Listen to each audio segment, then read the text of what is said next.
இன்னைக்கு தீபாவளிக்கு ரொம்ப முக்கியமான பலகாரமான சோமாஸை தான் செய்ய போகிறோம். எங்கள் அம்மாவும் இப்படி தான் சோமாஸை நிறைய செஞ்சு வச்சு ஒரு டப்பா நிறைய அடுக்கி வச்சுட்டு எல்லாருக்கும் தீபாவளி அன்னைக்கு கொடுத்து காலி பண்ணிவிடுவாங்க. எங்கள் அம்மாவோட நினைவோடையே இந்த சோமாஸை நாங்கள் ரெடி பண்ணிக்கிட்டு டிவியில் ஒரு சிறப்பு பேட்டியை பார்த்தேன். அந்த பேட்டியை பார்த்த உடனே எனக்கு ரொம்பவே ஆச்சரியமாக இருந்தது, ரொம்பவே சந்தோஷமாகவும் இருந்தது. அந்த பேட்டியை பற்றி தான் இப்போ உங்ககிட்ட நான் பேச போகிறேன். உங்களுக்கும் பிடிக்கும்னு நினைக்கிறேன். வாங்க கேட்கலாம்.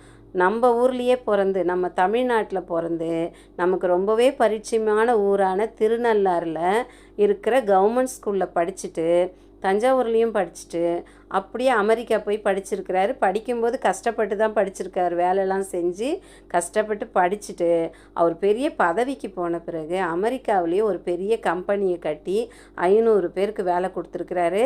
அதே மாதிரி தமிழ்நாட்டிலையும் 250 பேருக்கு வேலை கொடுத்துருக்குறாரு. இதெல்லாம் ரொம்ப பெருசு இல்லை. அந்த அமெரிக்காவிலேயே 30,000 ஸ்கொயர் ஃபீட்டில் ஒரு பெரிய அரண்மனை கட்டியிருக்கிறார். அரண்மனை பார்த்திங்கன்னா சூப்பராக இருக்குது. எந்த ஸ்டைலில் கட்டியிருக்கிறாருன்னா அமெரிக்கா ஸ்டைலில் கட்டலை, நம்ம ஊரான திருநள்ளார் ஸ்டைலில் கட்டியிருக்கிறார்.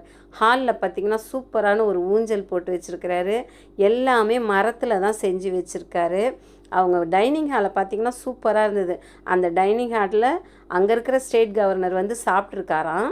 அதுவும் என்ன செஞ்சு வச்சுருக்காரு கேளுங்க. இட்லி தோசை செஞ்சு வச்சுருக்காரு. நம்மளாம் என்ன பண்ணுவோம், ஃபாரினில் இருக்கவங்களுக்கு என்ன பிடிக்குமோ அதை தான் செய்வோம். ஆனால் அவர் பாரம்பரியம் மாறாமல் இட்லி தோசை தான் செஞ்சு வச்சுருக்காரு.